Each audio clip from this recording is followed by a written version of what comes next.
नमस्कार। ओडिशा पाणीपाग को नहीं आसी बड़ अपडेट। आज मैप्रे उत्तर ओडिशार उपकूल पर्यंत अनेक जिले में वर्षा और वज्रपातर संकेत देखा जाउछि।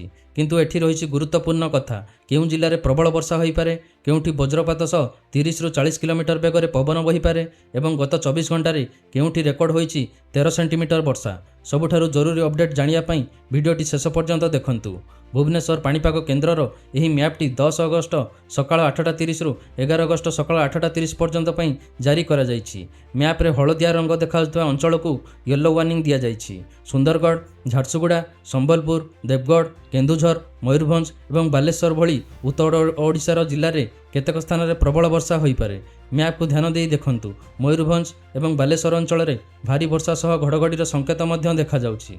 एहा सह भद्रक, जाजपुर, केन्द्रापड़ा, कटक, खर्दा और जगतसिंहपुर भली अंचल में वर्षा सह वज्रपातर संभावना रही। केवल वर्षा नुहे, केतेक स्थान में वज्रपात सह घड़घड़ी और घंटा प्रति 30 ରୁ 40 किलोमीटर बेगर झटका पवन बही पारे। तेणु यही जिलागुड़िक रोते आकाशर परिवर्तन उपरे नजर रखंतु। एबे नजर पकाइबा मैप्र सबुजर अंचल उपरे। बलांगीर, सोनपुर, बौद्ध, कंधमाल, नयागढ़, खर्दा, पुरी, गंजाम एवं अन्यान्य सबुज अंचल में वर्तमान बड़ चेतावनी दर्शा जाई नहीं। किंतु यार अर्थ नुहे जे वर्षा हेबो नहीं। स्थानीय भाव वर्षा और वज्रपात हो पारे। तेणु मौसुमी परिस्थिति को नजर में रखा जरूरी। ओडिशार पाणीपाग को प्रभावित करुवा लघुचाप क्षेत्रटी वर्तमान उत्तर पूर्व मध्य प्रदेश और संलग्न छत्तीसगढ़ अंचल में रही। यार प्रभाव में ओडिशार दक्षिण पश्चिम मौसुमी वायु सक्रिय रही। अर्थात लघुचाप ओडिशा ठारू दूर सरी वर्षार प्रभाव संपूर्ण भाव शेष होना। गत 24 घंटे राज्यर अधिकांश स्थान में मध्यम वर्षा होइछि, किंतु किछि जिले में प्रबल रु अति प्रबल वर्षा रेकर्ड होइछि। सबुठारु आगरे रही बलांगीर जिला। बलांगीर जिलार अगलपुर में 13 सेंटीमीटर वर्षा रेकर्ड होइछि।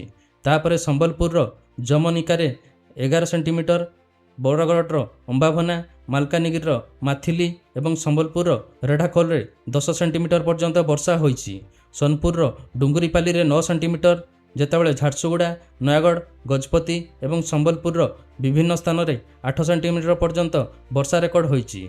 राज्य में सर्वाधिक 34.4 डिग्री सेल्सियस जगतसिंहपुर रेकर्ड होइछि। सेहीपरि समतल अंचल में सर्वनिम्न 18.8 डिग्री सेल्सियस बौद्धरे रेकर्ड होइछि। वज्रपात समय खोला पड़िया, गछतल किंबा जलाशय निकट में रुहंतु नहीं। संभव हेले तुरंत पक्का घर भितर आश्रय नियंतु।